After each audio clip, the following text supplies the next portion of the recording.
Welcome to the Once Upon an Island podcast. I'm your host, Wesley, and of course, I am joined by my cheerful co-host, Rebekah. And today we're talking about the Traitors, Season 3, Episode 6, and how the heck, Rebekah, did Rob not get eliminated? That's the question I have. By the skin of his teeth. By the skin of his teeth, Rebekah. Yeah. I mean, the real answer is because Carolyn didn't vote for him. I was so excited because I thought we were going to get a tie and I wanted to see what was going to happen. What is a tiebreaker? Yeah. Yeah, what happens? What if they tie break again? What if they have another tie? Do they go to fire? Ooh, they just bring him the gunpowder. Jeff Probst comes in. He's like, all right, we're doing a fire making. Because really, let's be real. Can we as an audience be real? Okay, we're here in episode 6 of the Traitors Season 3.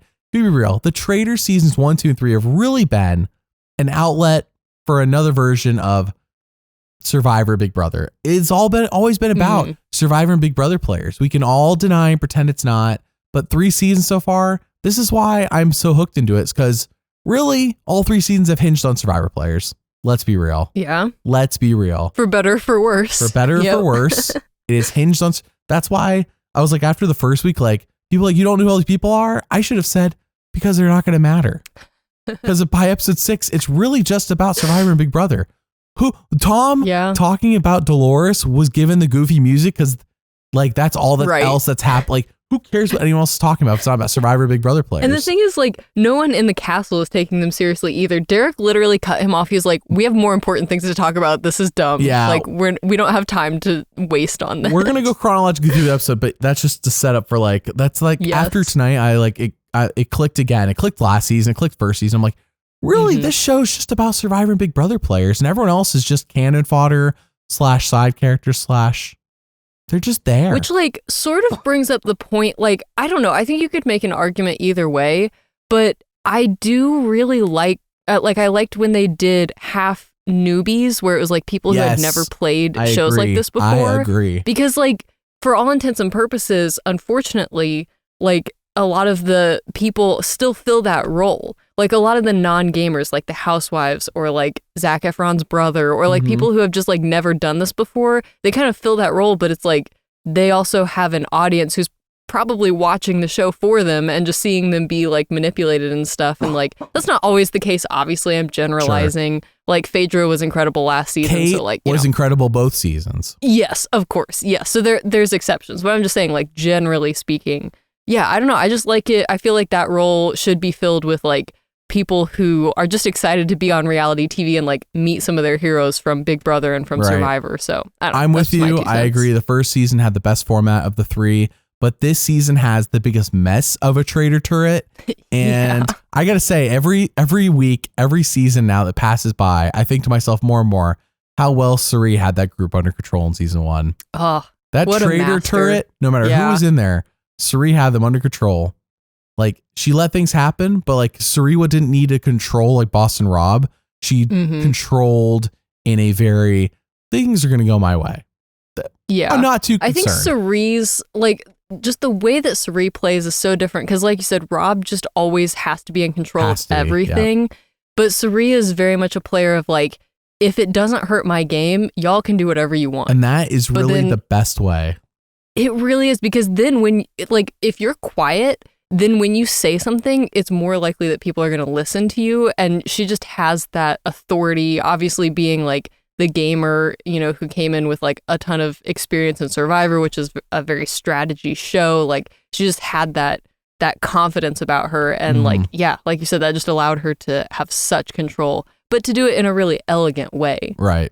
Which I enjoy watching. Well, anyways, we're not just going to sit here and talk about the good old days, because this season is good. This season is good. It just, I get more and more appreciation for how Cirie played the first season, seeing the mess the other seasons have with their traitor turrets.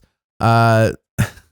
And I also have to say, I loved the mess last season. I will say, Dan sucked last season, dude. Dan sucked, but Phaedra and Parvati and Phaedra were so fun to watch. And the whole little Black Widow thing that they did was so fun. So it was messy, but it was a very fun messy. Right. This season is just very chaotic, which I also love some chaos. It's very entertaining. But yeah, the season is just a lot more chaotic than last seasons have been. I think if they ever do another fans versus favorites or whatever you want to call it, half and half season, put 3 brand new people I've never met in my entire life as traitors.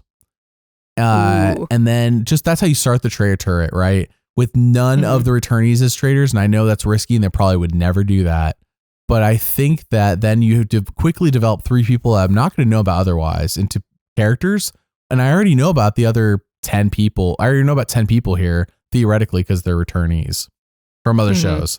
So, and then you can actually make something out of, like, I still remember Christian from season 1 because he was a traitor and he was such a goofball and he didn't play a great game or anything. I just remember him because he was such a goof and he was a traitor. Yeah, he was so charismatic. But if he wasn't a traitor, I probably wouldn't have remembered him as much. So anyways, let's talk about this week.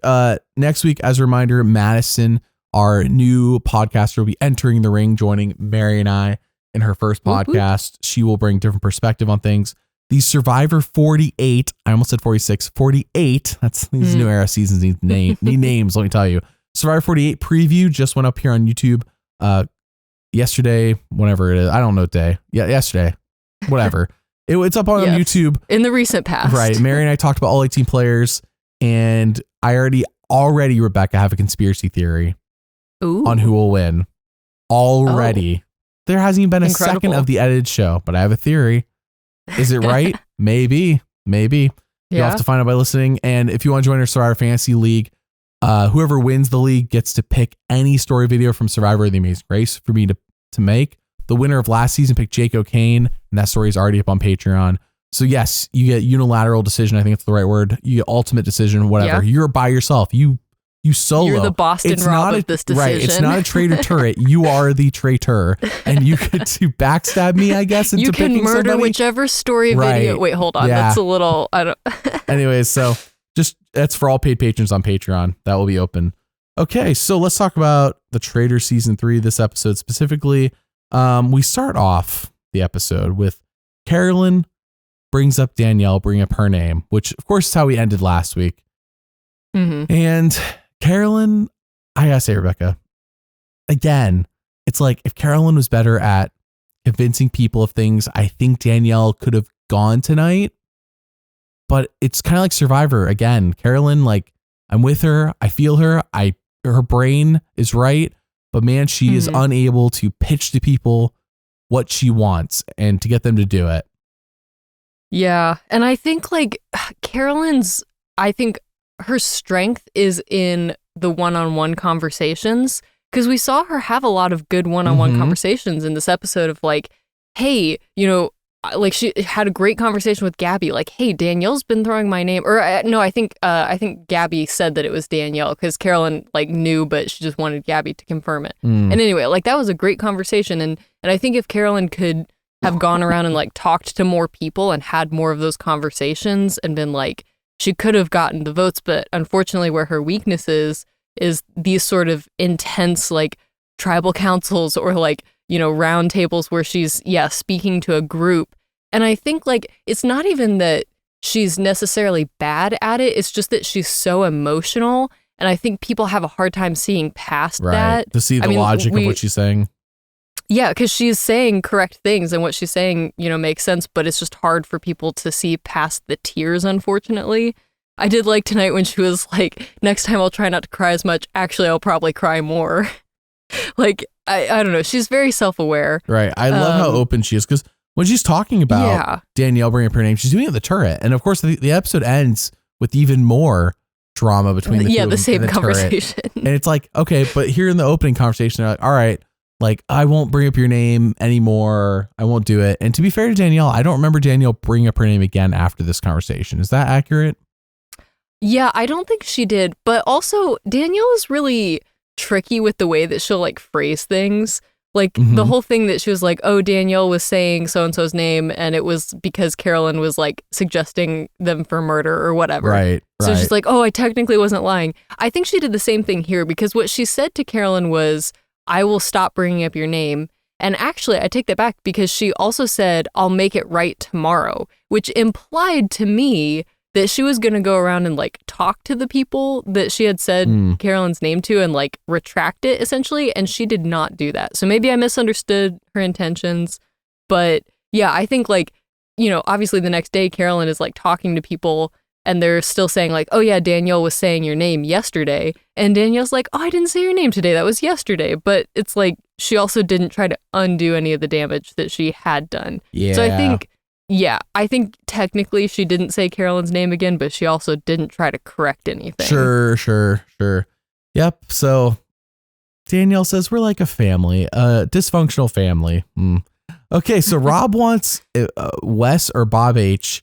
Danielle throws out Ivar's name, but if anyone has ever seen Boston on a TV show, it's gonna be whoever he said.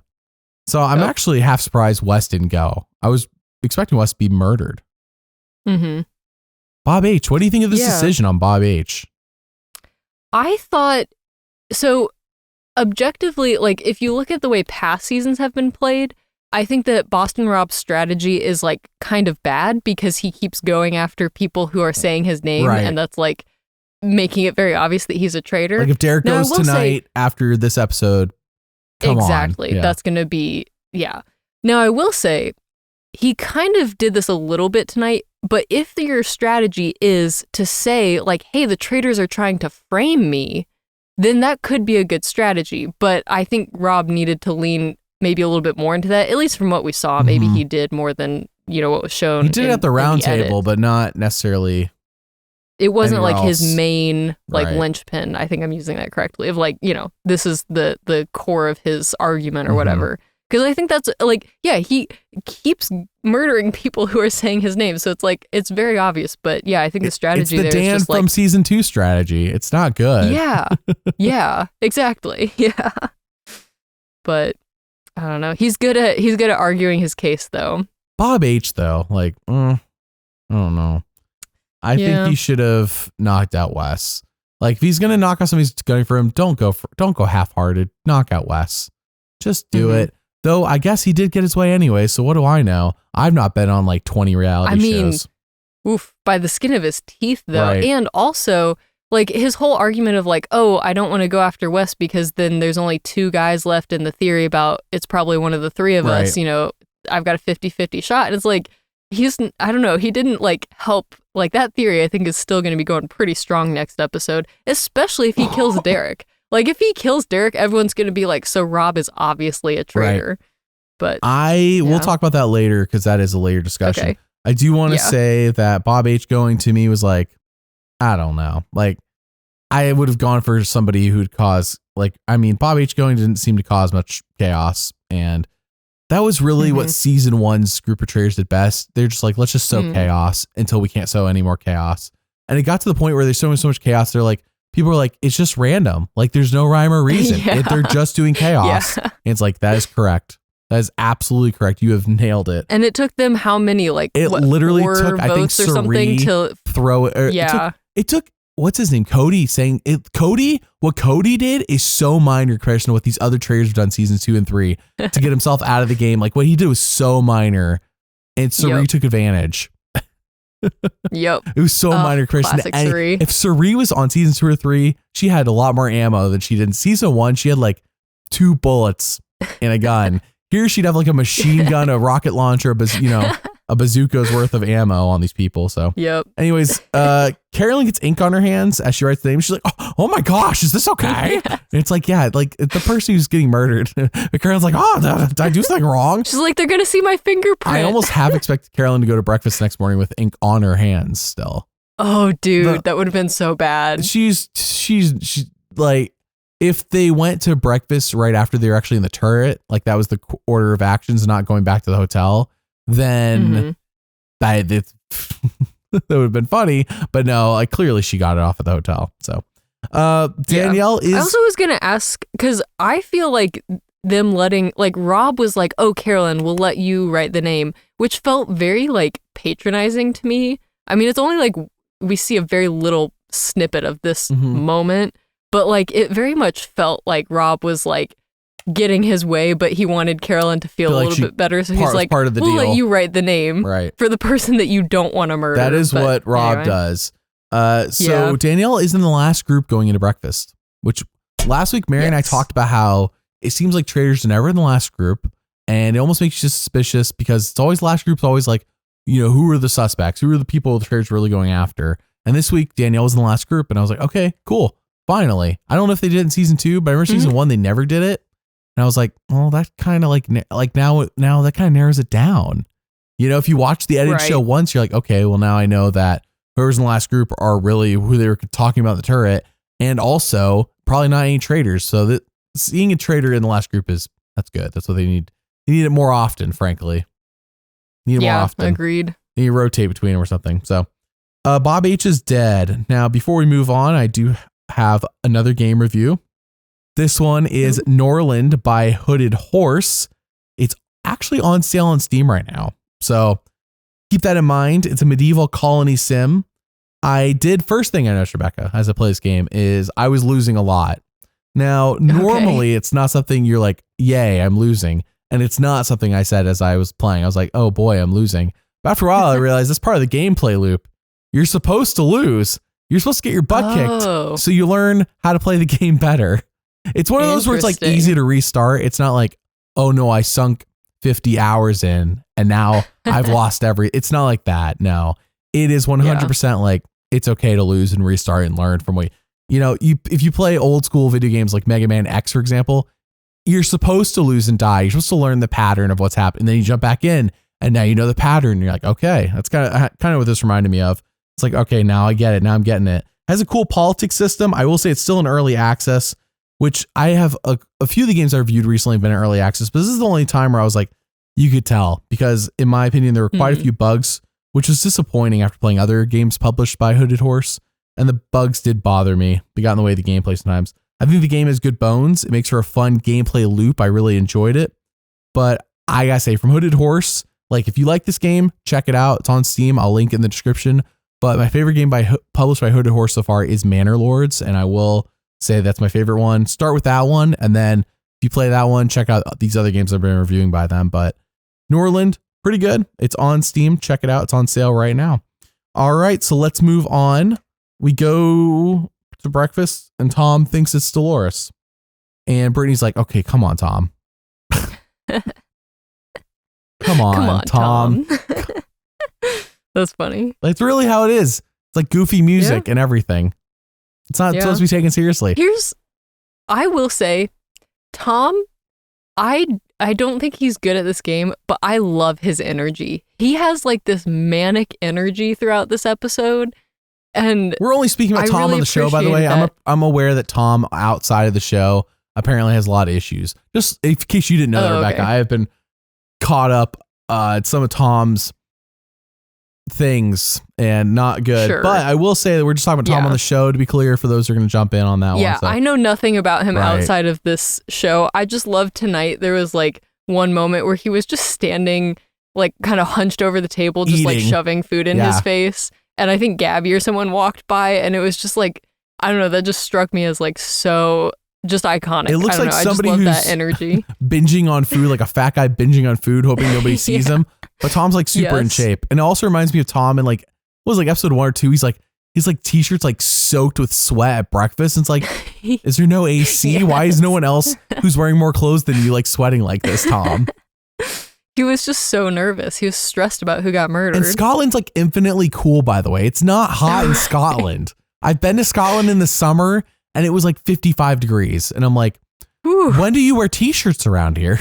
Yeah. Do you guys not know what short Maybe it gets hot sleeves? in the castle. Maybe they have like really good, I guess, HVAC in the castle. Yeah, really good insulation and everything. So it stays warm in there because my goodness, is Scotland not hot? And I have yet to see anybody running around in shorts, bikinis, or anything. This is not Deal or No Deal Island or Survivor. Like people are cold or chilly. So yeah, Tom is a mess. He's a mess. Yeah. And I am here for it on the show. But a beautiful mess. Right. A beautiful mess. So Rob is gunning for Wes. Yep. That's the whole episode. Rob is gunning for Wes. He's really trying to plant people. And it seemed like people for the most part were like, yeah, whatever. But I guess it works. By the end of the episode, he's got people convinced. Mm-hmm. He presents his strategy. Rob is such a good speaker. No, I feel like he clenched. I feel like Rob clenched this at the round table. Yeah. Like he's just so good at just convincing people. Like if you give him a chance to monologue, it is game over. He's always ready. He's always ready. Rob is almost never caught off guard in when it comes to strategy stuff. Like you never see Rob, even if it's brand new information to him, he never looks like he's caught off guard, which we got from Bob the Drag Queen a couple weeks ago. I remember specifically in season 22 when Matt returns from Redemption Island, gets back in the game, and he goes to Rob on the rocks. He's like, hey, Rob, just to let you know, I was gunning for you. And then I decided I don't want to do that. And this is brand new information to Rob. Nobody all game has been gunning for Rob since they did the first 2 episodes and he eliminated both of them. And then since then, nobody's gunned for Rob since. Yep. Matt comes up, tells him this, and Rob's like, thanks for telling me, Matt. I really appreciate that. That was really cool of you. Confessional, Matt's got to go. Yeah. Bye, Matt. And so when Rob tells us in a confessional his strategy, as if it's something new, he says, I like to eliminate people who are threats. Rob, that's not new. You've been doing this ever since season 4 Survivors. It's not new. This is not new. This is nothing new. That is not new. He presents it though as if it's a new strategy. It's like when Rupert plays Survivor for again, and Rupert's like, new strategy. I'm going to go out fishing and be the workhorse. Like Rupert, that's your it's the same strategy, Rupert. You do that every season. So. Yeah. I mean, it may be new information to if there's anyone who's only watching the Traitors and somehow has never heard of Boston Rob before. Maybe it's new information. Well, it's the way he presents it. He presents it as if it's a new strategy for this season. And maybe I'm just misinterpreting it. I've watched a lot of Boston Rob, and he's really good at making you feel like you're in on whatever he's doing. And you're also smart, which I think translates to how he talks to people. Like you see, when the roundtable's done, he's going up to people and telling them hey, thanks for trusting me. Thanks for voting with me. Notice, by the way, that Boston Rob eliminated a faithful, right? But that's not the point. The point is that, hey, thanks for trusting me. They didn't eliminate him. Nope. Yeah. They didn't eliminate him. They were by side. And Rob likes people who do that. He's not going to murder anyone who voted with him. That's not who he's going to. Right. That's not who he's going after. So, anyways, Derrick so Tom is talking to Derrick and Wesley. He's like, it's Dolores. It's Dolores. She's the way she's like Dolores, she's Dolores. And Derrick's like, okay, could you leave the room so I could talk with Wes? Yeah, that was so awkward. I can't tell if that's bad by Derrick, but I think Tom's I want to say a joke. I don't think he minded. I'm worried the joke's be inappropriate. So I'm going to say this knowing it's potentially inappropriate. It looks like Tom hasn't taken any drugs that he's supposed to be taking, medication, whatever. I wanted to say the joke, but I'm not sure about the appropriateness of that joke. Just it seems like Tom is missing something, and I don't know what it is. But I will say it's kind of they're okay, Tom, how you scurry off with the other kids in the other room. Us parents need to talk. That's kind of how that was treated. Honestly, I don't think that Tom even, at least he didn't seem to be bothered by that. I think he's just so he's like, oh, sure. You guys need to have a follow-up about what I just said. Yeah, that makes sense. Yeah, for sure. He didn't think for 1 second. Maybe these two are traitors. And that's why they need me out of the room because I'm a faithful. That's what I would be thinking. Why do they need to talk about me here? Yeah. Tom's like, yeah, no, that makes sense. Yeah, go ahead. Yeah. Anyways, so you're going to talk about how it's Dolores, right? Yeah. No, not at all. Derrick is, by the way, dead on. And I'm like, man, Derrick has got this nailed. Kind of like Dylan had Bob the Drag Queen nailed. But then the moment Derrick thinks it's Britney at the end, I'm like, I get his line of thinking, even though we know it's not. I get his line of thinking though, being why are you defending Rob so much? It's clearly Rob. Rob has to be. And people are like, no. And I think also the fact that he was saying I haven't seen her play Big Brother, but he was saying that she played a very loud game. She was very talkative and she's been very quiet in this game. So I think that is an interesting dynamic for people who have played other shows where it's you kind of expect them to play a certain way. And if they play differently, that's a reason they might be a traitor. But in reality, I think some of the people who are the best at this game are, or the best at just reality TV are people who are able to adapt their game for the show that they're on. And so it really is a good strategy and doesn't mean you're a traitor, but I do understand, like you said, why that would be. Also, Brady's never won, so if I've never won something, I would like to change up my strategy as well to win. Sure. Yeah. Sure. As far as I'm aware, she's played 2 seasons of regular Big Brother and she played on the reindeer game. Someone who's a Big Brother fanatic, you can fill us in. Has she been allowed all 3 of those seasons? Because I know reindeer games, was filmed not but like 6 months before this show. So was she loud on that one? So it is super weird that here she is 6 months later not being loud. I could see that. Yeah. I can see how that would be standing out, but yeah. So Derrick and Tom leave to talk to Wes about how it's Rob. Britney tells Carolyn that someone close to Britney said Carolyn's name. Now I'm confused when this is followed up at the round table. Can you fill me in? Like, what was going on? Yeah. I mean, I think this moment was like, Britney was just saying to Carolyn, like, hey, I've heard, like, someone told me that you said my name. And first of all, Carolyn's reaction to this, like choking on her drink, was so funny. I loved that. Like, funny, but also a really good reaction. She's like, what? Me? Me, Carolyn? I mean, it was a very Carolyn reaction, and I think that's good. Like, you have to react in character, you know? But I think, so Britney was referencing when Danielle had told Britney that Carolyn said Britney's name. And so, but then Carolyn like knew that it was Danielle, but Britney didn't want to say that it was Danielle. So I think that's what they were like saying in this moment. But yeah, it was, I don't know, it was very confusing and like hard to keep up with. I felt like for all of the like arguing between Carolyn and Danielle, we didn't, like the round table, it felt like almost cut short. I'm not saying it was like edited necessarily, although it might have been. Tell in the audio. It was just like, I think there was a lot more to this than what we saw, but I think it all boiled down to basically, just Danielle, again, trying to kind of like be very literal with her, like, oh, I didn't technically lie, but she's actually trying to throw Carolyn under the bus. So I think that's what was going on here.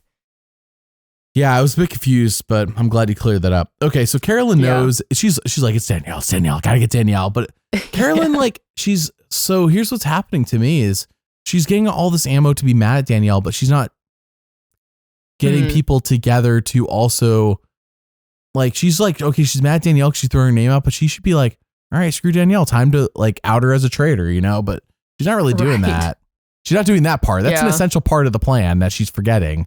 You can't murder Danielle, so your only option is to get her voted off. Well, you can't do that if you're not telling people she's a traitor, because people aren't just, well, we got to avenge Carolyn. This isn't Survivor. Like, there's no, people aren't just going to like do an avenge vote to please you. So you vote for them if you're on the jury, you know? No, you need to get out Danielle because Danielle doesn't want to work with you clearly. And I think Carolyn's best bet, and it's going to take Boston Rob, believe it or not, to lead the charge on this, is to get Boston Rob on her side. She needs Boston Rob. Yeah. She needs him. She needs him to do the work of spreading the word. And with Boston Rob out's a second traitor in Danielle, you better believe he's such a faithful. All of the minions, all the people who aren't really game savvy are going to be like, Boston Rob's a little G God. He's gotten out 2 traitors. Yeah. And then Derrick's just going to be losing his mind. Like, it's so obvious he's a traitor. How did he know twice? What's going to happen is Carolyn's not going to have the social capital to get out Boston Rob. How could she? And then they'll recruit a third traitor. That third traitor will be some lackey, some minion, Dylan, for example, who will just do Boston Rob's bidding. And then we're going to be sitting here and by the way, I understand none of this could happen. We're going to see here come finale being like, how did Boston Rob make it to the finale? I cannot believe we're here right now talking about Boston Rob in the finale. And it's like, it's like, that's right now, Boston Rob's best path is to hook up with Carolyn, knocking out Danielle, and be like, I got out 2 traitors. Like, who else has done that? Absolutely. Clearly. Well, and I think something that's interesting too is that like the last couple episodes to me have really felt like, so after Rob went after Bob the drag queen and, you know, that whole thing, and he was like, oh, we got a traitor and everything. What it felt like to me was Danielle, she never said this, but it seems like she's trying to copy his playbook in a lot of ways. And so she's like, Rob is really good at these games. He went after a traitor, so maybe I should go after a traitor. And so she's kind of doing that. First of all, went after the wrong traitor, because like weird like justification for like, oh, I don't like Rob, so let me vote out Carolyn so that I can get someone else I can trust to help me get out Rob. A very convoluted plan. But I think that's like, she's trying to, just mirror Rob's playbook. But I think she maybe doesn't understand like the dynamics of how to make that happen exactly. And then Carolyn's kind of reacting to that in a lot of ways. And so now she's going after Danielle. But again, like you said, doesn't really have like the best strategy for like making that happen. So yeah, it kind of seems like, we're at like a carbon copy of a copy, and so it's Rob was the original playbook and now we're here and it's a mess. I cannot believe that Rob is setting himself up to possibly go deep. Like I really thought Rob was done tonight. Like the moment Derrick was like, it's Rob, I'm like, it's Rob. I'm like, I truly thought tonight was Rob. I know that next week, did next week on the Traitors and like previewed Carolyn getting mad at Danielle at the table, but also I can read the room and have seen the show and have seen Carolyn Survivor to know that Carolyn doesn't have social sway. Maybe if Carolyn goes on another show after this and people have seen her on her past 2 shows, they'll listen to her. Because now it's like, all right, 2 times Carolyn's actually proven to be very smart. She's just terrible at convincing people to do her bidding. Carolyn Carolyn almost does need to be a sidekick to somebody. Yeah. And in this case, that's what I'm saying. She can be Boston Rob's sidekick. He isn't viewed as a threat. But then the thing is, like, I think you're right. Like, that is a good path for her. But I think that at the end, like, Rob would 100% cut her. Oh, yeah. So, like, and she needs to cut him. Yeah. And I don't think that she ever would be able to. So I almost feel like she needs to, like, that's where the other traitor comes in. Someone like, yes. That's where the third traitor comes in. She needs to team up with someone like Derrick, though. Like, if she could team up with Derrick and, like, help him get Rob out, I don't know. Like, I don't know that they really have that kind of relationship. Why would they recruit just, Derrick like, to be a traitor, though? Well, no. I'm saying him as a faithful. Oh. Like, if she can just team up with him and be like, let's take down Rob, and then that makes her look like a faithful, and then she can, she'll get to the end as a traitor, and Rob's not there, Derrick's a faithful. Like, I could see that strategy working for her, but I don't know that she's necessarily thinking that way right now because she's too focused on getting Danielle out. But yeah, I don't know. The Traitors are such a hot mess. Like last season, they were like, let's recruit Peter from Peter's pals to be a traitor because then he'll get off our back. And that proved to not really work the way they were hoping. I'm thinking you don't recruit Derrick to be a traitor. Like, sure, on one hand, be like, no, Derrick's not going to gun for us. That has proven to not be the case this season. Traitors will gun for each other. They do not care about gunning for each other, whether they're traitors or not. So in this case, you just recruit a lackey. Yes. I don't think Derrick would be a good traitor in this scenario. For this group, no. Derrick could be a good traitor, just not in this group. Right. No. Don't put Derrick into this crapshoot. Leave Derrick out of this. Whether Rob, Carolyn, or Danielle goes, like, do not put Derrick in this group. That's not a good idea. Well, and because last season, because like they can say no, right? If they get recruited, they can say they can decline it or whatever. I think so. Did somebody decline it last? Because Kate ended up getting recruited too. Oh, wait, no. Peter, I think Peter declined it last season, right? Peter said no. Yeah. It backfired. But I think even if Peter said yes, it would have backfired. Right. Peter said no because he's the most faithful of the faithfuls. And then Kate ended up getting recruited later. Yeah. But then Peter like told everybody, he was like, oh, they tried to recruit me, but I said no. And it burned him hard. Yeah. It was like this whole thing. Nobody's going to believe that. Don't tell nobody that. Right. Don't tell. That's like, remember season 1, Christian was like, oh yeah. They tried recruiting me. And I said, no, I got like a letter in my bed. And it was like Cerie's like, what is he doing? Is he an idiot? And that's why just I love constantly cutting to Cerie, like sipping tea or whatever, just being like, what are you doing? Yeah. In the confessional, she's like, what is he doing? That's what we need every season. Even if Cerie's not playing, I just want her like sitting in a corner, sipping tea, giving confessionals, being like, Danielle, what are you doing? Like, Cerie should do there should be so they have an after show for Deal or No Deal Island with Boston Rob. They should have an after show for the Traitors with Cerie. Yes. Cerie should be the host. Yes. She can ask the questions that we're wondering. Okay, so we move on to the money shield challenge. I gotta say, at this point, I do not care about the money. Yeah. The money should be irrelevant.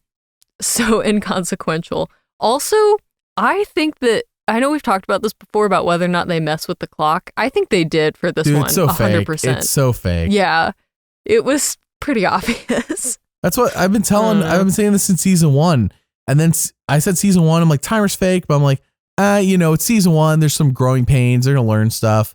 Season 2, the timer was so fake again. Like, I remember specifically the final challenge. I'm like, okay, come on. Like, Alan's just counting slow. And also, is that even really the time? Like, are we just making up stuff? Like, they could have been over for like 5 minutes. It doesn't matter that they want to have the challenge end in an explosion. So it's going to happen.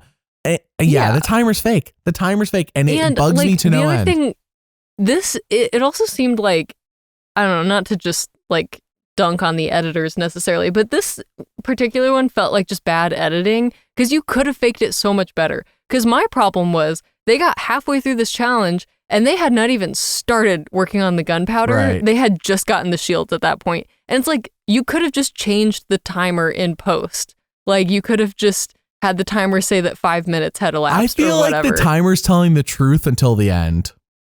Yes, right. But it would be so much more believable if they wouldn't do that. I feel like the timer is like, if we go back and watch past challenges, it's one of two things. Either A, the timer's always lying, which it would, I believe that, or the timer's telling the truth, and then they're like, okay, well, we're not going to just end the challenge without the explosion, so we're just going to let them do it and pretend that they still have time, and they actually have gone over time. Also, just like the way that he always phrases things is like the winner could win up to $250,000, which of course like depends on how many people win and whatever. But like, at least historically, they've always gotten to that 250,000. No, last season they did not. Oh. First season they did. Oh, did they not? First season they'd miss money, and Alan would be at the round table, like, let's round up the pot to this.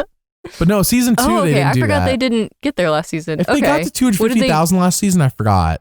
I apologize, but no, first season. I could be kept rounding up until they got the money. Yeah, that was really funny. But I guess my point is that like I do wonder if at some point, like this far into the season, if they're sitting at 70K and they're like, we need to have them add this 30K to the pot. Yeah. So like let's finish the challenge with an explosion. Well, they're at 110 now. So will they get the other 140? Okay. I don't care. Yeah. Again, this comes down to it's all returnees. So I'm not really concerned about whether they're getting money. That's where the people from not other shows come, the newbies come in. Because then I actually care if they get money. That is kind of it's a double-edged sword, because I know Sari kind of came under fire last season for like in the first season for like taking the money from someone who could have really used it, you know? So yeah, no, it's you kind of earned a double-edged sword, but I don't care. Yeah, no, she did. No matter who wins, you earned it. That's on you, buddy. You should have, you should play better game. Yeah. I don't get, if we vote by need, like, what are we even doing? That's what I mean. Like, they tried to argue in that on Survivor, like, I vote by need. They would say that. And I'm like, okay, why doesn't everybody just like show everyone your tax forms? Let's sit down. Let's take a look. Okay. You make the least amount of money. That's a bad income. You know what? Let's all vote for you to win the million. Why do we even play the game? Right. You know, why do we even play the game? We're just going to vote based on need. Remember that one season Survivor where Kenzie won, and she was like, Marie's like, I voted for Kenzie because she said she's going to be selfish with the money. Yeah, but her question was like, who needs the money the most? And it's like, well. And then Kenzie said, Kenzie. Kenzie literally owns a business that is successful and is booked for like years to come or something. And she's like, this time I'm going to use the money for me. And it's like, that doesn't mean you need the money at all, actually. Right. Because your business is so like successful. Ben was sitting right there. He's like, I'm a starving musician. I'm so passionate about music, but I can't keep food on the table. Right. She's and Maria's like, Kenzie. Kenzie. Yeah. Kenzie. Charlie's like literally 23, so you know he doesn't have much money unless his parents are loaded. Yeah. And he's also like, oh, your kids are going to call me Uncle Charlie. Yeah. Like all of this. And she's like, Kenzie. Kenzie, yeah. Because she says she's going to selfishly use the money. And she has a successful business. So I'm voting based on need. Anyways, that's our sidetrack. The Money Shield Challenge ends up with 3 people with shields. Dylan, Chriselle, and Carolyn. And I think none of them obviously Carolyn. None of them were at risk of being murdered. So.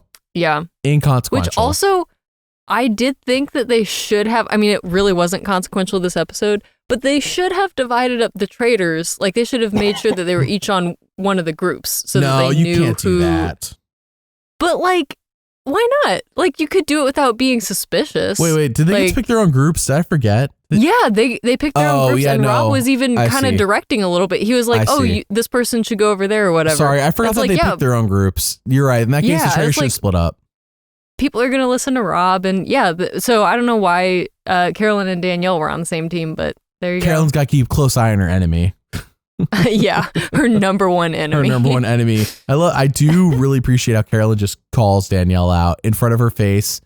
Like, terrible strategy in Survivor, but on the traitors, like, okay, screw you, you know? Yeah. I really admire you. Carolyn, honestly. Like, I think we would be such good friends in real life. Like, I really appreciate someone who just like, says things directly, which I don't know if this is the best strategy for this game, but I do admire it. It's really not a good strategy at all unless you're doing a final blow like Boston Rob did to Bob the drag queen, where it's like, okay, like now they can't do anything about it. Carolyn's like announcing her intentions for like 2 like, you know, episodes before anything can happen. And right, if Danielle had any sway, which I don't know if she does, Danielle had any sway, this would be bad. But I think Carolyn's targeting somebody who frankly doesn't have any sway in the castle. Yeah. My opinion. So during the challenge, Carolyn gets more confirmation that Danielle wants her out. And it's kind of like, Dolores is so back to this side story that's irrelevant. Dolores is so annoyed by Tom. And then I just put there's so much goofy music for Tom. Like every time they cut to Tom, goofy music. Just like this little side story. And you know what? They had to leave in the show because Dolores ends up voting for Tom. And does Tom vote for Dolores at the round table? Let me check. I wrote down who everybody voted for. Yeah. No, he voted for Rob. Okay, so after all that, he still votes for Rob. Yeah. He was so convinced too. He's like, it's Dolores. I think he read the room that nobody's voting Dolores. Yes, I think it was just like a socially aware, like he was like, no one else is with me on this. Derrick wouldn't let me finish my argument. No one's listening to me. So was it Chriselle, was it Gabby? Who told Rob that his name's being floated when he was sitting with Danielle? It was Chriselle, I believe. Okay. Yes. Yeah, Gabby's become a non-factor for quite a bit now. Well, Gabby was the one who she did talk to Carolyn, and we saw them kind of bonding a bit more on the challenge. Right. So yeah, she's not as big of a factor at the moment, but might be set up for something in an episode or two. Yeah. So Rob's like, Danielle, did you know about this? She's like, no. And it's like, yeah, Rob, you should have known about this. Oh, also, sorry to go back, but one very important thing that we learned in the challenge is that Dylan Efron won a tournament of rock, paper, scissors with over 100 people in it. It sounds like a joke, but I remember watching Squid Game, the challenge season 1. I don't know if there's season 2 yet. Season 1, it ends. The whole thing ends on a rock, paper, scissors. Rock, paper, scissors? Right. This like, no way. That show, by the way, first 5 episodes, amazing. I was hooked. Last 5 episodes sucked. I skipped through so much. I'm like, holy crap. They tried to develop all the characters, Rebekah, in the last like 2 episodes of the 10 episodes. And it's like, you really should have developed these characters you're supposed to care about from the beginning. That's good storytelling. Wasn't that show like super popular? It was too? Because the first 5 episodes are super good. But the last 5 episodes were like, it really slowed down things. Anyways, it ends on rock, paper, scissors. And apparently there is a legit strategy to it. Like there's a whole, and the lady who won the game like explained the strategy of it. I was like, I had never thought about rock, paper, scissors like that, but that all makes sense. And she won, and she won handily. It wasn't like she was randomly winning rock, paper, scissors. Like she was winning most of the rock, paper, scissors. Like I would say 70% of them, maybe 75% of them. That's impressive. Like, and it was a blowout. So nice. Yeah, she won like millions and millions of dollars from rock, paper, scissors, essentially. That's amazing. There's more to it than that, but that's how it ended. So. Yeah, she had to get to that point, but yes. I'm just saying that when your show ends on rock, paper, scissors, that's what I mean. Like it ended weekly, but started so strong. Maybe that's what, if on the Traitors, if there is a tie vote at the round table, they should do rock, paper, scissors. All right, tournament. Rob and Wes, we have a tie vote.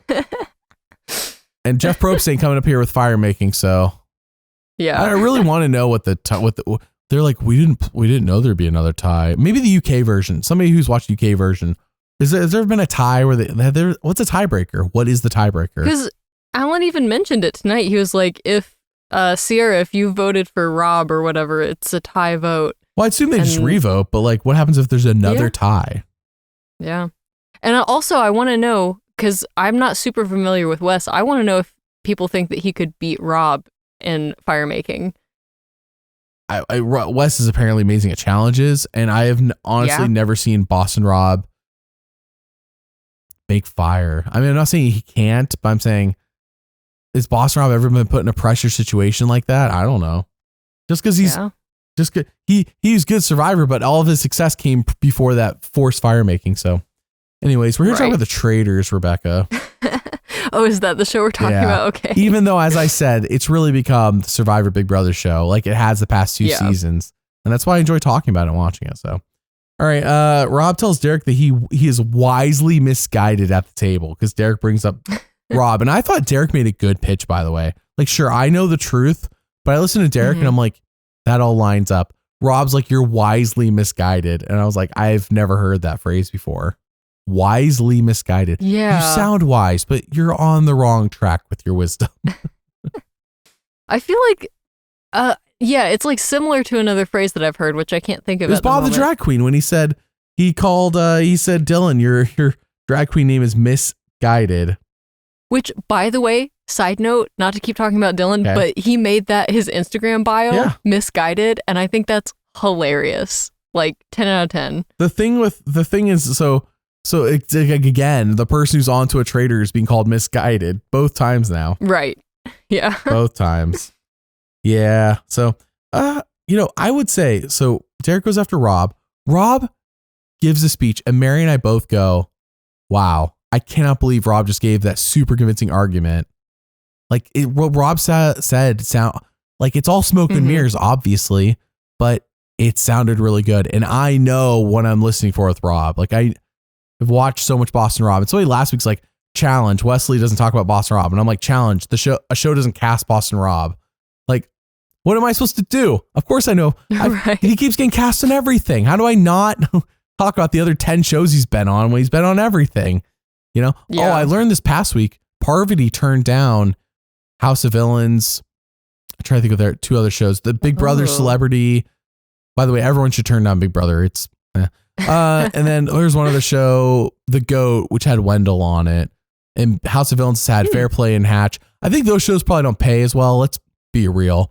Let's be real. She's been kind of busy with Deal or No Deal Island and Traitors and stuff. She and Boston Rob have been like doing a lot of press for Deal or No Deal Island and just all of that. So I think the reality is those shows weren't going to pay as well. Let's be real. Like when it's not the quality of the show, it's how much it was going to pay. Because I think about those shows, I'm like, those are low budget shows. Yes. And also she's like writing a book and doing a podcast and stuff. Oh, is she now? Like, she's very busy right now. Yeah. Gotcha. I heard that her and we're getting way off topic. All right. So I heard there's a lot of weird flirtations between her and a married guy on Deal or No Deal Island, but I have not caught up to that episode yet. So anyways, have you? Yeah. Well, I think it's flirtation, but it's like harmless flirting because they're both very like he's very married and like talk about it. But the bit on this show is that they're like a family. So she's the mom, he's the dad, and they have like a couple kids on the show. So it's like, it's more of a bit and like an alliance. Okay. So it seems like pretty harmless flirting to me anyway. They were both in relationships at the time. I'm not caught up on the season yet, so I'll have to find out when I watch it. Yeah, all right, not to spoil it. Yeah. We go to, so anyways, we're at the table and Rob's like leaning into Ivar still being here as proof that Rob can't be a traitor. And I'm like, is Rob saying that if he was a traitor, he'd murder Ivar? Because it's funny because really, you think back to the turret, that was the one person Rob was like, Ivar, what? Right. And now he's like utilizing that information. I did think that this was the moment where he kind of hinted at like, if whoever murdered Bob H is trying to frame me. And that was such a smart move. So smart. Like, because it is so obvious that he's the one doing these murders. So your only argument at that point is someone's trying to frame me. I'm being framed. Because if I was a traitor, I wouldn't be playing this dumb. No. Like, no, clearly someone's trying to frame me. Have you seen me? I am a top tier player. I would never play dumb. Yeah. Only an idiot would murder Bob H. I'm better than all of you. Yeah. You're all chess pawns. Wait, no, that was Wes. Hold on. Wes. Only an idiot would murder Bob H, okay? And I know the traitors are here, and so I'm scared to say this in front of them, but they're real dumb. Please don't murder me tonight. Carolyn and Danielle are too busy like going after each other to even like care about what Rob's saying, like for real. Right. That's like a subplot. Carolyn like literally does not care what's going on. She's just all about Danielle. No. Zoned in, dude. She just goes after Danielle, gets super emotional, which I have noticed time and time again is not how you convince people at the table. People are not convinced at the table based on emotion. You can be emotional outside the table, but at the table, you can't do that because it doesn't work. It has not worked yet. Yeah. I'm not saying it doesn't work on other shows. I'm saying it doesn't work on the US one. It's so unfortunate for Carolyn because like I think for her when she gets passionate, about something, she gets really worked up and upset and like starts crying. But it's just because she's like saying something really emphatically. But I think that, again, people who maybe don't know her super well or whatever, it's like, yeah, they're just not taking her seriously, even though she's making some good points. It's true. It's true. If you ever end up on a show with Carolyn, you've seen 2 different shows of her. You should have a good idea of when she's being for real and when she's not. So, all right. Yeah, Wes, in my opinion, when Rob goes after him, Wes gives a weak defense. Just weak. Like, I did not, like, I was giving, even though I know Rob's a traitor, I'm like, Derrick got Rob. Rob got himself out of it. I was like, dang, Rob escaped that. And then he goes after Wes, and I'm like, Wes came back with nothing, really, in my opinion. I was disappointed. Yeah. Also, Wes should have stuck to a strategy of I don't care. That was a good strategy when he said it. Why didn't he stick with that? Yeah, because I think also Wes's big mistake here, because I agree his defense to Rob wasn't the best, especially considering that he had so much time to think about it and like prepare for this moment. But I think his biggest mistake was when he said, if you vote for me tonight, I'm coming after you. Because he had just been told by people at the table that like, hey, you're playing this game really aggressive and I don't like that. And so saying that, maybe he didn't think that was an aggressive thing to say because, you know, like he said, he is just an aggressive player. So maybe that felt pretty tame to him. But I really think that was like the nail in his coffin where people were like, okay, you're threatening people. Because I think a lot of times when people feel like they're being manipulated, they kind of recoil from that. And yeah, they're going to vote for you and try and get you out because they don't like feeling like they're being controlled. So that to me, like, yes, his defense wasn't the best, but I still think that between him and Derrick, they could have gotten Rob until Wes made that sort of vague threat. And I think that's where he lost it. Right. Wes needed to get passionate. And I don't think Wes was passionate. He was not Derrick had. Well, I gotta say, last week it seemed like Boston Rob was tired, and Mary and I joked because you think about it, like these are like day after day after day, and I mean maybe like it has been implied. I think Sandra or somebody said after season 2 that like it took them 3.5 weeks to film or like 3 weeks to film, and I'm like, okay, but if you add up the episodes, okay, so there's more than a day per episode, or they're taking a break in between episodes. Pick one. I don't know. I'm assuming that sometimes these episodes are actually 2 days, like 2 real days, because we'll have like a challenge and then like, you know, maybe the next day is the round table and the traitor turret, you know, that's how I view it. Well, and especially because some of them, there's, I think like one challenge at night last season. Right. And there's no way they're doing a round table and a traitor turret that day. Right. Exactly. Sure. So when I say yesterday, I actually really do think yesterday. So, but think in your head, day whatever, Bob Drag Queen gets eliminated that night, right? Then Rob has to go to the turret that night, high off of what he just did to Bob the Drag Queen. So they're up late. The Traitors got to work late. They literally have to extra work they got to do over everyone else. They got to do the turret, which I assume probably takes an hour to 2 hours to film, like to do everything correctly from beginning to end. They have to film them walking up and all of that. And they probably got to check their makeup and. I know I'm breaking the illusion of TV for a lot of people. They have to stand in awkward silence for like 5 minutes before they talk and start yelling at each other. And the show has to like get the camera shots of them. So anyways, it's a couple hours. So and then you go back to the hotel and you're riding high off of this big movie made and everything. And then you gotta wake up early next morning so you can go shoot another episode of the show. And I think Rob was wiped last week. Like he looked tired last week. This week he looked a little bit like he had a bit more energy. But he was not as energetic as he was the episode he got Bob the Drag Queen. So he's still recovering. I just want to throw that out there. Like he's playing well, but he's not. He had a lot of energy going to Bob the Drag Queen's elimination that he did not have, especially not last week and a little bit this week. So we'll see if that comes back. But I noticed that last week. I'm like, Rob seems really tired. I'm like, it's got to be because of all. Rob's been staying up late doing a lot of traitor work. Yeah, really what it is. So, anyways, not that that's super important, but as a self-proclaimed Boston Rob expert, this is stuff I would notice. Put me on a show with Boston Rob. You'll take him down. No, I'll read everything. I'll know what's going on. Yeah, I will. And you know what I'm going to do? I'm going to buddy up to Rob. I'm going to be his number one. Yeah. I'm going to do everything he says, and then be his goat. Yep, be his number one lackey, sidekick, whatever. And then come late in the game. There it goes. There you go. And I'm never going to let him know. And I do think also, if anyone listening to this ever ends up on a season of the Traitors, if you try and notice who's more tired than other people, and that's probably the Traitors. That's not. They're working more. I don't know if that's really a great strategy. I think that's a solid theory. It's a solid theory. Yeah, I don't know. Okay, if somebody wants to go back and see if that tracks for the Traitors, like I don't know. Yeah. I just think Rob particular is not. He's not the spring chicken he was. When you get Traitors who are in there, I don't know, but I guess most of these people are in their like 30s and 40s. I don't know anybody in their 20s. Do you think they make everyone stay awake those extra 2 hours, whether or not they're a traitor? Like there's just like a producer. If we're being real, I think everyone gets driven one at a time back to the hotel. If we're being real. Oh, yeah. I think that's what happens. I think so. And therefore they don't know who's at the hotel and who's not. Yeah. That way they can shoot the Traitors late. Yep. In my opinion. And then because they don't drive the Traitors to the hotel and then back. The Traitors all arrive, all get driven in one vehicle together because of course they know they're the Traitors. So therefore, if anyone were to be somehow tracking what number of vehicles come back to the hotel that they're staying at, but I'm getting so deep into the weeds here. So then they'll not be able to count the Traitors. Everybody in the castle. Yeah. So that they don't know like who's been taken in cars yet. Right.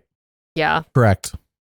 Complicated. If I was shooting Being the show, a producer on this show would be stressful. Nah, this is easy. This honestly this show is like a stressful show. Amazing Race. You're literally in another country running around with a camera and a sound guy's following you, and you have to follow this team and hope that they make logical decisions. Like that show would be stressful to shoot. It would be fun, but it'd be stressful because you can't account for all these random civilians. The Traitors is very contained. Right. Even Survivor is very contained. They can act like it's the most dangerous show all they want. Amazing Race is dangerous to shoot. There's way too many random factors. But there's a shot in the dark now, and there's these journeys. Okay, we're getting way off topic. You go on. It's so dangerous. Save your Survivor jokes for Survivor podcast. Wes has voted out 7-5. It was tight. It was a tight vote. It was a tight vote. It was. I was worried. I mean, I thought Rob was going, and then when a bunch of Wes votes popped up, I was like, is Rob really gonna? He did. He pulled it off. Yeah. It's not as impressive as the Bob. It's not as flashy, but it's impressive. This was a big move for Rob because Wes is a big player. Also, what did you think about Carolyn voting for Danielle? Oh, I mean, did you not see the way she talked about it? It makes sense. But Danielle voting for Rob, I think Danielle sealed her own fate, frankly, by voting for Rob. I think Rob's with Carolyn now. If Danielle had voted out Wes, took out Bob the drag queen for vaguely alluding to the fact that it might be Rob, he's for sure coming after Danielle for voting for him. Danielle should have voted out Wes. And if she was wrong, oh well, whatever. What is he going to do? Murder me? Obviously not. She should have voted for Wes. She done screwed up by voting for Rob. Rob is going to team up with Carolyn and Danielle. This is what Rob should do. I don't know if this is what's going to happen, but this is what he should do. Go after Danielle, reveal she's a traitor. There's traitor number 2 I've revealed to you guys. Come on now. That's what I would tell people. I've revealed literally 2 traitors. Yeah. Let's get a third. But like, obviously then you can't do a third because either you're going to have Carolyn or your lackey or yourself. Right. So. Yeah, that's kind of where we end the vote at. Wes reveals it. It's kind of anticlimactic. I mean, like it was a good move for Rob, but it wasn't like an exciting reveal or anything. So we go back to the castle after the round table. Britney calls out Derrick to his face. And I was like, what's the move here? Yeah. Explain. No, seriously, I don't understand it. Can you explain it? That was interesting. I don't know that I fully understood it. I mean, again, I think that like depending on the player, like I do appreciate a certain amount of directness. Obviously, like I want everybody else to be direct with me and then I'm going to lie to other people. Like that's how you play this game. So yeah, I don't think it's a good move necessarily for Britney to confront Derrick, but like the thing I'm wondering is if she just thought that they were closer than they actually are. Because she did ask him, she was like, hey, like, are you going to lead the charge against Rob? And he lied to her and said no. So like, I do understand her being upset about that and being like, hey, I thought we were going to be working closer together than this. But yeah, I don't know. I like the end of that conversation was like, Derrick's like, I think you're a traitor. And she was like shocked. So I think their working relationship is kind of over, at least for the moment. So maybe not the best move, but also like, I don't know. if she hadn't talked to him about it, I don't know that they would have been super close after that anyway. So, yeah. Oh, brother. Dude, this Derrick and Britney thing coming out of left field and almost makes me wonder. And of course, this is what the show's intention is, but also it makes me wonder, okay, is it now Derrick versus Britney? By the way, another inconsequential fight amongst and what we know is really going on, like Derrick versus Britney is a distraction, but Derrick's like talking to, who was he talking to? Is it Ivar? No. Who's he talking to on the couch about Britney? Tom? No. Oh, that was Dylan. Dylan. Okay. Yeah. He's like, look at Britney, the way she won't come in here because she knows I'm going to nail her. I got her. She can't come in here and defend herself. And Dylan's right. Dylan is so indebted to Rob, by the way. So indebted to Rob. Yes. That Dylan like won't even entertain the idea of Rob when talking with Derrick. Yeah. Well, also, like, I think Dylan is so interesting to me because he, again, like, for all intents and purposes, even though he is, like, I guess sort of famous, but he is kind of filling that role of, like, a quote-unquote normie, like someone who doesn't really do these game shows. But he's such a big fan of Rob. And then, like, because he made a comment at the round table tonight, something about, like, Rob helped me get a traitor out. Yeah. Which I think is a hilarious way to, like, from the viewer's perspective, of course. I understand why he thinks that. But, like, that's just such a funny way to talk about the Bob the Drag Queen vote. Because, like, that was all Rob. And Dylan was, like, just one of the votes, But I think that Dylan is just so excited, to, like, be in the castle with Rob and to be working with one of his heroes. Like, I think he's never going to turn on Rob. And so that means he might stick around for a while because Rob will take him to the end. So I wonder if he's good just keep as a faithful because you don't need to recruit him as a traitor. I don't know. Oh, true. Yeah, that's a good point. Yeah, I'd probably keep him as a faithful. We'll see. Because if the next episode doesn't have a traitor go, I will be blown away. I seriously will be blown away if Danielle nor Rob are gone next week. Like, holy crap. I'm surprised that they've kept it this together with as much infighting as they've had. Like, the fact that there's still 3 traitors in this game is very impressive to me. Rob is not a good actor. I want to preface what I'm about to say with that. Rob is a terrible actor. So when I see Rob's face at the turret, I kind of buy it when Carolyn and Danielle are fighting because Rob is a horrendous actor. When Rob's like, oh, it's BS, they didn't pick me. And episode 1 is like, that's acting. I was like, Rob's just acting. Right. Like I knew from the moment he said, I'm like, Rob's acting. He's coming in the game later. I mean, it's my natural suspicion, but also Rob's just a terrible actor. But his face, I'm like, I think Rob's actually genuinely shocked. Like, because Rob does not operate. Rob would never put up with a group of people infighting like this if he was in charge. It's never like in past seasons, he doesn't put up with that. If there's infighting, he removes a person and makes everyone else fall in line. So the fact that there's these 2 people fighting and really Rob has no control over this. Rob doesn't know what to do. He has infighting. He has no control over it at all. There's nothing he can do, because he has to work with them. Like it's almost like it's new uncharted territory for Rob, which unbelievable to say after 10 plus shows of Rob. Or whatever, but like I don't know. I can't name another example where Boss Rob's had to deal with 2 people are just like blatantly going after each other, and there's nothing he can do about it. But he has to work with them.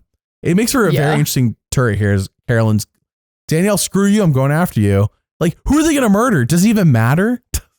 I'm so curious. Like, and we've talked about this in the past too. But like, what happens if they don't agree on who to murder? They have to. Like, I do think that with this group, as much infighting as there has been, I don't see them really disagreeing on who to murder necessarily, because it almost seems like they don't really care who they murder.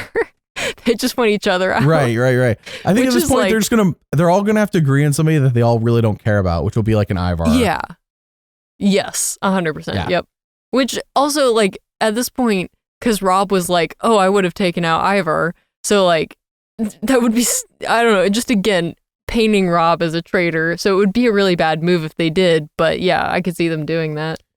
Yeah, they're just going to have to, the murders are going to be inconsequential is my thought going into next week. The real drama is what's going to happen at the round table. That's really what is going to happen at the round table, because the murder, which is so crazy to say, by the way, seasons 1 and 2 is like, the murders are so important this season. It's like the murders to me are like, which is like the whole point of the show kind of, but not really, I guess. The whole murders to me are inconsequential. What's going to happen at the round table? Because So this has to be the best group of traitors the show has put together out of the three because of how much drama it has caused. Because they've all been traitors to each other. Right.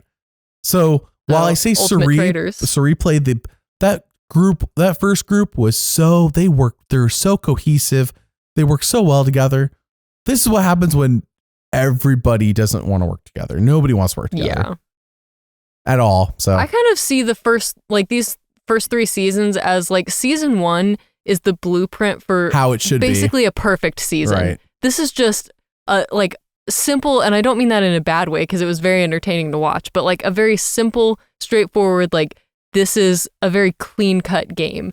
Season 2 was kind of like, okay, now we can kind of play with it a little bit and be a little messier. And then season 3 is just chaos. And yeah, I love it. I'm here for it. Let's do winner analysis. My 3 have changed because number 2 for me was Wes. That didn't work out. Yeah, that's awkward. Did not work out at all. So let's start with your number 3, Rebekah. Who do you got for number 3? So my number 3 at the moment is Derrick. Okay. And I almost want to put him higher, to be honest. But the reason I'm going to keep him at number 3 is because I do think he's pretty likely to get murdered tonight. So, but if he doesn't get murdered, do you think he has a good shot? I think he has a pretty good shot because he's just such a good speaker. He's right about Rob. I think if he can get Rob out, like he just has so much social capital. I think he's going to go really far in the game. So, and it makes sense why he thinks Britney. It may, even though he's wrong, it does make sense. Yes. It tracks. Whereas like Tom talking about Dolores, like, what are you talking about, dude? Right. What are you talking about? Yeah. Yeah. My number 3 is also Derrick. I agree with you. If Derrick survives this murder, I think Derrick has a good shot. Derrick is really our only source at the moment, our only power to get out Rob. By the way, with all these big powers going out, these big names, it's like, are we going to be left with a bunch of Bambis? Is that where we're going with this? We're going to be left with a bunch of Bambis? So maybe the Bambi Alliance. Derrick's my number 3. Who's your number 2? So my number 2, speaking of the Bambi Alliance, is Gabby. And this one is interesting because I feel like we didn't talk about her at all tonight because she wasn't really a factor in this episode. So it's a little bit of a holdover from earlier episodes, but I do feel like we've gotten a lot of positive content from her. And who's targeting her? And yeah, no one's targeting her. We've heard from her a lot. She's one of the few faithfuls that we've like just gotten a lot of content about. And also just this was a small thing, but we did see her kind of talking to Carolyn in this episode, and she said like Carolyn is someone that I really feel close with. I trust her a lot in this game. So I could see a scenario where the two of them team up and make it pretty far in the game. So yeah, that's why she is my number 2. All right. Well, my number 2 is Britney, which I will be clear. I wrote down her name before the conversation with Derrick. But then we recorded this 2 minutes after the conversation with Derrick was witnessed by my eyes on television. So I'd already kind of decided on Britney, and then I saw the conversation. I was like, well, will I regret this decision? Yeah. I think that Derrick should stay on the path of Rob, and I think Britney could be pushed to the side. I think this could just be drama for the sake of like, I think this might be short term. I think if Britney's really that good, she should be able to turn Derrick around on this because she's obviously not a traitor, as we know. But we'll see. Because if Rob goes out, I think Danielle recruits Britney. I don't think it's a smart decision. I think it's what she does, though. Interesting. I think she's a high likelihood of being recruited if Danielle stays and Rob goes. Well, but okay, so in that scenario, though, say Derrick gets Rob out, who is he going to target next? I feel like it would be Britney, right? Right. But if Britney's a traitor, I think Derrick's done. Oh, because she would have a chance to murder him first. And they're going to be like, why did Derrick get murdered? Right? Because Rob's gone. Why did Derrick get murdered? You see what I mean? Like, I think there's a path here for Britney. They're still trying to frame Rob. They're framing Rob in death. He's not even here. Rob's dead and they're framing him. Why did we vote him out even though he said he's a traitor? Why did we do that? We trusted He's still Rob. Controlling this castle. Rob's like a big shadow looming over the castle, really puppet strings, everybody. Yeah, number 2 is Britney, and I think it's because there's a path there, and I think that this little drama spat is just part of her overall story. So both of our number 1s is Carolyn. It hasn't changed. It's been that way since week 1. And same with Mary. Classic. Mary's number one is still Carolyn. We're all in cahoots. Carolyn, this week actually is the first week I was like, Carolyn for me doesn't feel like a stronger one because like if she was really good, Danielle should have had a target on her back by more than just Carolyn, and she didn't. Yeah. You know, yeah, I agree with you. Like this episode, kind of same, because it was what you just said. And then also the fact that Rob didn't go this week. Like weirdly, the fact that Rob got his way and is now in kind of a good position, that to me weakens Carolyn's odds of winning because I do see, like, if the two of them end up at the end together, Rob is going to cut Carolyn and she's not going to be able to defend herself against him. So that's my biggest concern for her right now. But I mean, especially if Rob gets all these lackeys to go to the end who just agree with him. Exactly. Yeah. But besides that, like, if she can get Rob out, if he goes for any reason, if Derrick can get him out or whatever, I do think Carolyn is just in a really good spot. I mean, we've just gotten so much, like, I mean, obviously she's a traitor, so we've gotten a lot of content from her, but also besides Danielle, no one is suspecting her at all. Everyone is kind of laughing at the idea that it could even be her. Carolyn is painted as smart by the show. They're painting her smart constantly. Yeah, the show is telling us that she's smart, but I don't think people in the castle perceive her as a good game player. Well, I'm saying for her story, though, the show wants us to root for her because they say she's smart. No, yes. Yeah. I agree. Yes. Which I think is a good sign for her doing well in the show, but also like a good sign that people aren't going to target her in the castle because they don't think that she's a traitor because they don't see her as a strategic player. So I think she, besides Rob is her biggest obstacle right now, but if she can get past him, I think she's got a really good shot at winning this thing. Move on to your all's questions. First question is from the Owushi archive. Is Rob cooked? Is he done? I mean, I think you kind of laid out a path for him to proceed. You know, if he can team up with Carolyn and get Danielle out, like I think his first step is maybe murder Derrick. I mean, again, that makes it really obvious that Rob's a traitor, but I think he almost has to lean into, they're framing me. So I think he could do that. Murder Derrick, say that he's being framed. Murder Derrick, vote off Danielle out. Yep. And then he's like, hey guys, I helped you get 2 traitors. Right. And people forget all about Derrick. Bunch of lackeys. Yeah. I think that he has a good path forward if he can do that. But I don't know. Yeah, it's just a matter of does he want to work with Carolyn or not? Katie W asks, whose team are you on, Carolyn or Danielle? I mean, for me, as a Survivor girly, I'm on Carolyn's side 100%. I don't think even if you're a Big Brother fan, you could root for Danielle. Like, what has Danielle done for you to be like, yeah, go Danielle? Like, Danielle's the one making the dumb moves. Right. Yeah. There's like nothing that's like, oh, I see both sides. Nope, Danielle's just making dumb moves. In my opinion. Which, I mean, to be fair, not that like Carolyn has made any great moves necessarily. But her thought process explained to us makes her seem smart. Yes. Right. And Danielle is actively making bad moves. Correct. So, yeah. Yes. Weldon Mac asked, does it even matter who they murder at this point? No, it doesn't. It really, really is inconsequential. Rebel Dog asks, gosh, I love Carolyn to pieces, but I cringed during that round table. Am I the only one that thought that was a yikes moment for her?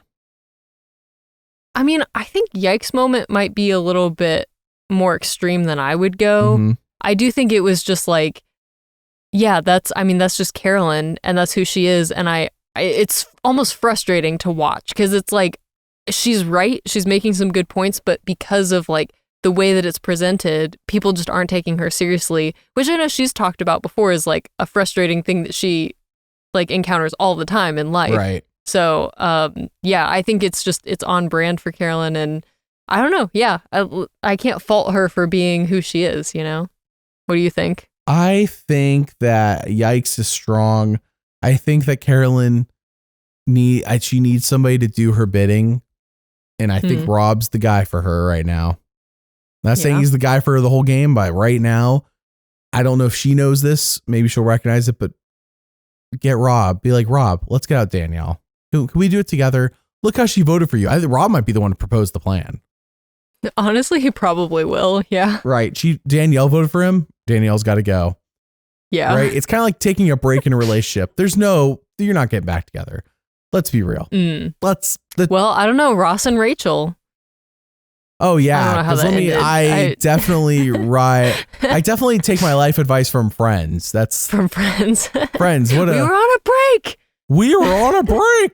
Well. That is all for this week. We'll see you all next week. Bye. Bye.